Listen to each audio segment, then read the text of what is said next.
이준석 스스로가 얘기한 신당 창당 선언 시점 바로 27일인데요. 탈당 시점이기도 합니다. 이것이 하루 앞으로 다가왔습니다. 그러나 여론의 관심과 동력은 싸늘히 식어가고 있습니다. 정말로 한동훈 현상 무섭게 일어나고 있는 것 같습니다. 한동훈 비상대책위원장, 한동훈이 모든 이슈를 블랙홀처럼 다 장악하고 있기 때문에, 잡아먹고 있기 때문에 이준석 이슈가 사라지고 있다, 그렇게 말씀드릴 수 있습니다. 한마디로 이준석 현상이 한동훈 현상에 밀리고 있다는 얘기죠. 이준석 현상이란 말이 있었죠. 정말로 아까 말씀을 드렸습니다.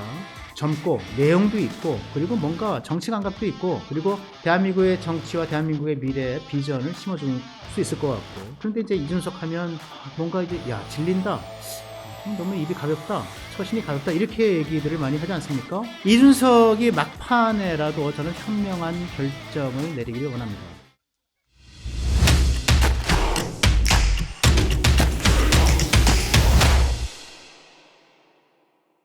(12월 26일) 화요일 허민의 뉴스쇼 두 번째 심층 분석은 싸늘히 식은 이준석 신당을 주제로 하겠습니다. 시작하기 전에 구독, 좋아요, 알림 설정 다시 한번 부탁을 드립니다. 이준석 전 국민의힘 대표, 이준석 스스로가 얘기한 신당 창당 선언 시점 바로 27일인데요. 탈당 시점이기도 합니다. 이것이 하루 앞으로 다가왔습니다. 그러나 여론의 관심과 동력은 싸늘히 식어가고 있습니다. 현상은 바람을 낳고, 바람은 트렌드를 낳고, 트렌드는 문화를 낳고요. 문화는 역사를 만듭니다. 제 지론입니다. 지금 과거에 이준석 현상이 한때 그랬던 것처럼, 아니면 그 이상으로 정말로 한동훈 현상 무섭게 일어나고 있는 것 같습니다. 마침 오늘 오후 3시 이 방송이 나갈 때쯤이면은 이미 이제 이루어졌을 것 같은데요. 한동훈 국민의힘 비대위원장의 이제 취임 연설문이 이제 공개가 됩니다. 이재명 대표의 민주당이 운동권 특권 세력과 개딸 전체주의 세력과 결탁해서 자기가 살기 위해서 나라 망치는 것 막아야 합니다. 저는 지역구에 출마하지 않겠습니다. 비례로도 출마하지 않겠습니다. 자, 이준석 왜 무기력해졌나? 어쨌든 비대위원회로 전환한 지금 이 시점에서도 변한 건 없다, 내 신당 창당은 계속된다, 이렇게 제어하기를 했는데, 그런데 고뇌의 흔적도 엿보이고 있죠. 첫째, 한동훈 비상대책위원장, 한동훈이 모든 이슈를 블랙홀처럼 다 장악하고 있기 때문에, 잡아먹고 있기 때문에 이준석 이슈가 사라들고 있다, 그렇게 말씀드릴 수 있습니다. 한마디로 이준석 현상이 한동훈 현상에 밀리고 있다는 얘기죠. 둘째, 이준석의 동지들 누굽니까? 천하용인 동반 탈당을 거부하고 있어요. 그리고 셋째, 정치권 전반에서 이준석 신당에 대한 지원 세력 또는 연대 세력이 전무한 상태입니다. 자, 우선 첫째 살펴볼게요. 한동훈 현상입니다. 이준석 입장에서 신당 창당의 가장 큰 악재라고 저는 생각을 합니다. 오늘 26일 공식 취임 오후 3시입니다. 했고요. 29일 비대위원 인선을 마치면 정식으로 한동훈 비대위 체제가 굴러가게 됩니다. 국민 시선을 사로잡을 거고요. 국민과 정치권의 관심이 이준석 신당으로부터 한동훈 비대위로 아마 옮아가는 그런 흐름이 정확히 만들어지는 거 아닌가 싶습니다. 왜냐하면 아까 잠깐 말씀을 드렸지만 이준석이 정치권에 지휘할 때 그 이미지, 젊음, 참신함, 그리고 혁신적인 이런 이미지가 지금 한동훈을 전부 갖고 있고, 그보다 더 큰 이미지로 다가오기 때문입니다. 김병민 국민의힘의 최고위원인데요. 25일 MBC 라디오에서 이렇게 얘기합니다. 탈당 날짜를 정해놓던 때만 해도 언론의 모든 관심이 이 전 대표에게 집중돼 있었는 듯 했는데, 한동훈이 이번 주 비대위원 인선으로 모든 뉴스를 빨아들일 것이다.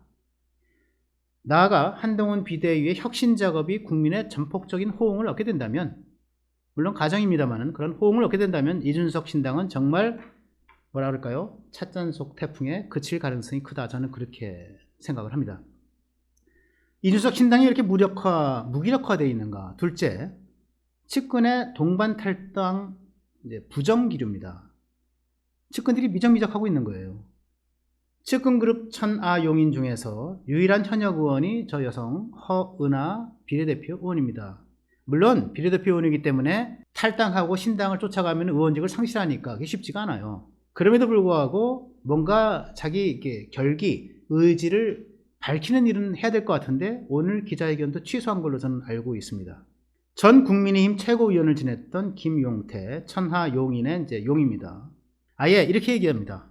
당에 남는 것이 저를 최고위원으로 뽑아준 당과 당원에 대한 도리입니다. 이준석 신당의 불참의지를 나타낸 거죠. 자, 김근식 교수, 이분은 이준석 인맥과는 관계없는 분이고 그냥 커멘테이터로서 얘기하는 겁니다. 지금 서울 성파병 당협위원장인데요. 25일 라디오에 나와 이렇게 얘기합니다. 천하용인 자체도 결별 혹은 분리가 될 것 같다. 이준석이 광야에서 고독하게 홀로 서야 할 것 같다. 광야에서 고독하게 홀로 선다. 황야의 일필랑이라는 얘기가 있습니다. 황야에 떠도는 한 마리의 외로운 늑대, 황야의 일필랑 같은 처지가 됐다. 이런 얘기를 김근식 당협위원장이 했군요. 이준석의 신당 창당의 이제 무기력증 세 번째 이유는 정치권 전반에 지원 세력이 거의 전무하다는 거죠. 이준석이 그간 직간접적으로 연대 의사를 표명했던 그룹이 크게 세 그룹인데요. 하나는 당내 그룹이죠. 당내에 이제 유승민 전 의원, 말하자면 대선 주자급 인물이고요. 이런 인물이 하나 포함시켜지면 정말로 힘을 얻게 되겠죠. 두 번째는 이제 제3지대입니다. 지금 국민의힘과 민주당이 아닌 제3지대에서 신당을 추진하는 세력, 김태섭 신당. 금태섭이 대표로 있는 새로운 선택을 얘기하고요. 양향자 신당, 양향자가 대표로 있는 한국의 희망. 이들 모두 이준석과 지지 또는 연대 의사가 좀 불투명하게 되어 있고요. 이들 신당 창당 자체가 지금 크게 참 유감스럽지만 조명을 받지 못하고 있는 실정이에요. 그리고 세 번째로는 민주당의 비주류 국회의원들까지도 사실은 이준석이 이제 염두에 뒀던 거 아니겠습니까?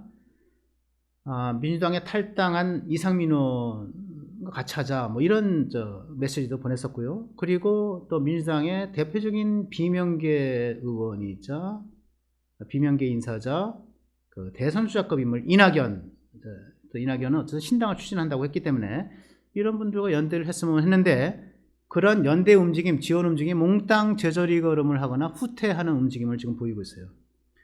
더구나 가장 강력할 것으로 기대됐던 이낙연 신당은 이낙연, 정세균, 김부겸 이 세 사람의 움직임으로 볼 때 지금 이낙연을 제외한 정세균, 김부겸 등은 신당에는 이제 불참한다는 생각을 이제 거의 굳힌 것 같고요. 그래서 이낙연 신당도 쉽지 않은 상태죠. 현재까지 이준석 신당에 합류하겠다고 공개적으로 의사를 밝힌 현역 의원 혹은 좀 이름을 들어서 알만한 정치인들은 거의 없는 상태다. 이런 것들이 바로 이준석 신당을 무기력하게 만드는 요인이 되고 있다. 저는 그렇게 생각을 합니다. 저는 약 한 달이 지난 것 같습니다. 허민의 뉴스쇼에서 이렇게 분석을 해드린 적이 있습니다. 이준석이 신당 창당을 기정사실화하고 있고 영남에서만 최소 30석을 얻겠다 이렇게 얘기를 했는데 죄송하지만 가당치 않다. 제가 그렇게 말씀을 드린 걸 기억을 합니다. 그리고 그때 다시 말했죠. 이준석 신당은 하기 힘들 거고 하지 못할 거고 해도 성공 못할 거다. 그렇게 말씀드린 것이 저기 있는데 저는 지금도 그 말씀이 유효하다 이렇게 생각을 하고 있어요. 이준석이 탈당하지 않을 조건으로 제시한 것이 윤석열 대통령의 근본적인 변화였습니다. 몇 차례에 걸쳐서 이렇게 말했죠. 윤 대통령이 반성하고 변화하면 신당 창당 동력은 없다. 대통령이 변화한다는데 내가 무슨 언론의 주목을 받겠느냐 이렇게 얘기를 했어요. 대통령이 반성하고 상징적 조치를 취하면 나는 총선에 안 나갈 수도 있다. 그렇게까지 얘기를 했던 겁니다. 그런데 27일 탈당 예고 시한 하루 전 26일까지 왔는데 이준석이 말하는 대통령의 변화 메시지는 없었어요. 그렇다고 비대위원장이 된 이 한동훈이 하루 만에 이준석을 붙잡는 그런 신공을 발휘할 가능성도 저는 없어 보입니다. 한동훈은 이게 비대위원장에 초대받고 나서 오늘 취임하기 전에 몇 분한테 이제 전화를 했던 것 같아요. 국민의힘 이제 그 인사들한테 권영세 의원, 대통령과 친하기도 하고 법대 선배고 그다음에 이제 국민의힘의 이제 원로급 이제 의원이죠. 그리고 또 이제 원내부총무를 맡고 있는 이양수 이런 분들에게 전화를 했다고 하는데 이준석에게 전화했다는 얘기는 아직 들은 바가 없습니다. 제가 일전에 말씀드린 대로 허민의 정치 공식이 있습니다. 신당 성공의 3대 조건입니다. 뭐죠? 하나는 깃발입니다. 즉 인물, 대선 주자급 인물이 있어야 되고요. 그 다음에 세력, 자기를 따르는 사람들이 있어야 됩니다. 그리고 지역 기반, 이 세 가지 조건을 제가 말씀을 드렸어요. 그 대표적인 것이 즉 제3지대로서 성공한 대표적인 것이 안철수 신당이었고요.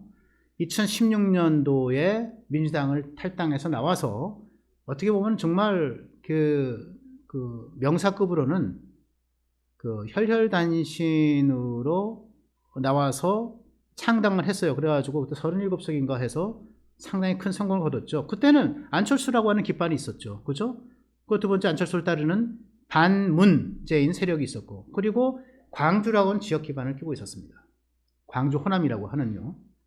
또 이준석이 대구에서 30석을 얻겠다 그렇게 아까 이제 제가 말씀을 드렸고, 이준석이 실제로 이렇게 얘기를 했는데 대구에서 뭐 신당까지는 아니어도 제3세력으로서 성공한 사례가 2번 정도 있었다고 제가 말씀을 드린 적이 있습니다. 하나는 1996년도 대구의 자민련 돌풍, 그리고 2008년도 이게 18대 국회인데 친박연대, 이런 것들이 모두 다 보면 뭐 JP라든가 박근혜라든가 이런 이제 깃발이 있었고 세력이 있었고 지역 기반이 확고히 있었어요. 근데 대구에서 30석? 이준석은 제가 볼 때는 뭐 깃발로도 지금은 미미하고요.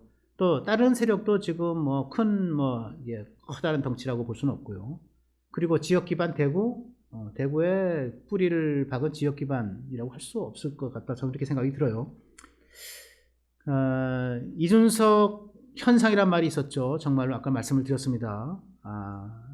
젊고 내용도 있고 그리고 뭔가 정치 감각도 있고 그리고 대한민국의 정치와 대한민국의 미래 비전을 심어줄 수 있을 것 같고, 그런데 이제 이준석 하면 뭔가 이제 야 질린다, 좀 너무 입이 가볍다, 처신이 가볍다 이렇게 얘기들을 많이 하지 않습니까? 심지어는 며칠밖에 안 됐는데요, 방송에서 안철수 의원을 비판한 또는 비난하면서 정말 입에 담지 못하게 XX라고 하는 쌍욕을 했습니다. 그 이준석 페이스북에 보면은 그 XX라는 두 글자가 저기 표현이 되어 있는데요. 제 입으로는 말씀을 못 드리겠습니다. 네.